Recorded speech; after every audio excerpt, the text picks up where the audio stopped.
Pada kesempatan ini, izinkan saya memberikan informasi terkait keberhasilan Ditreskoba di dalam pengungkapan peredaran narkoba di tempat-tempat hiburan malam. Itu yang pertama. Kemudian kami ingin menyampaikan kronologi singkat kejadian, bahwa pada hari Minggu tanggal 20 Maret 2022 sekitar pukul 02.00 WIB di salah satu klub malam di Jalan Kenjeran nomor 143 Tambak Sari, Kota Surabaya.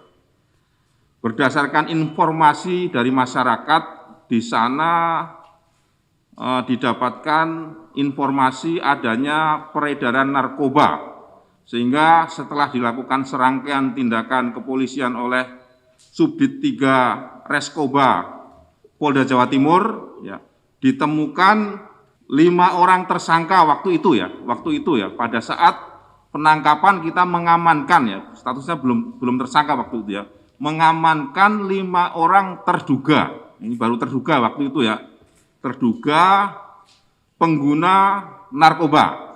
Kemudian setelah melakukan serangkaian pemeriksaan, dari 5 orang yang diamankan tersebut yang berinisial IS, AM, SA, CA, dan DZ.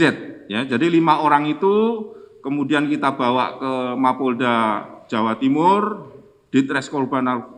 Ditreskorba Polda Jawa Timur, kemudian dilakukan pemeriksaan, ditemukan bahwa dari kelima tersangka tersebut, 1 orang merupakan pengedar, 1 orang merupakan pengedar. Kemudian atas nama IS, pengedar ini atas nama IS. Kemudian ada juga pengguna 1 orang. Nah, ini perlu kita sampaikan, penggunanya 1 orang atas nama AM, Kemudian yang lainnya SA, CA, DZ ini tidak ditemukan adanya bukti penggunaan narkoba. Ini tolong dipahami. Kemudian yang selanjutnya, pasal-pasal, kemudian mungkin kalau bisa nanti kronologi singkat yang lebih padat lagi akan disampaikan oleh Kasubdit 3 Ditreskoba Polda Jawa Timur. Monggo adik, dipersilakan. Baik, saya memperkenalkan diri, nama saya Alex Sandi Sregar, pangkat saya Komisaris Polisi, jabatan saya adalah Kasubdit 3 Direktorat Narkoba Polda Jawa Timur. Baik, tadi secara keseluruhan sudah dijelaskan oleh Bapak Kabid Humas terkait kronologi waktu kejadian dan barang bukti serta orang-orang yang sempat kita amankan untuk kita lakukan pemeriksaan. Terkait peredaran narkoba ini memang berawal seperti yang disampaikan oleh Bapak Kabid Humas, kita melaksanakan kegiatan pengamanannya memang betul di salah satu tempat hiburan malam di Jalan Kenjeran. Namun informasi ini berawal dari informasi yang kami dapat dari kita katakan adalah masyarakat terhadap seseorang yang diduga kerap melakukan upaya memiliki dan menjual jenis narkotika amfetamin, sehingga kami melakukan penelusuran, kami melakukan pengejaran dan berhenti pada satu titik, yaitu di TKP, di mana di TKP tersebut tim berhasil mengamankan barang bukti yang diduga amfetamin, jenis amfetamin, beberapa butir yang saat ini terdaftar adalah 18 butir yang kami amankan. Kemudian terhadap tersangka kita lakukan pemeriksaan, pendalaman, dan dilakukan upaya penyidikan, di mana terhadap tersangka IS kita tetapkan pasal 114 ayat 2 Undang-Undang Nomor 35 Tahun 2009 tentang narkotika, kemudian pasal 112 ayat 2 Undang-Undang 35 tentang narkotika, dan terhadap AM itu pasal 127, di mana pada tersangka itu tidak ditemukan alat bukti ataupun barang bukti jenis amfetamin, namun pada saat kita lakukan pemeriksaan urin itu ditemukan positif. Sehingga kepada pengguna kita tetapkan pasal 27 yang mana yang bersangkutan merupakan pengguna yang saat ini sudah melaksanakan asesmen sesuai dengan surat edaran dari Mahkamah Agung nomor 4 di mana terhadap pengguna dan tidak ditemukannya barang bukti yang ada padanya, kita lakukan asesmen di BNN dan dilakukan rehabilitasi terhadap seseorang tersebut.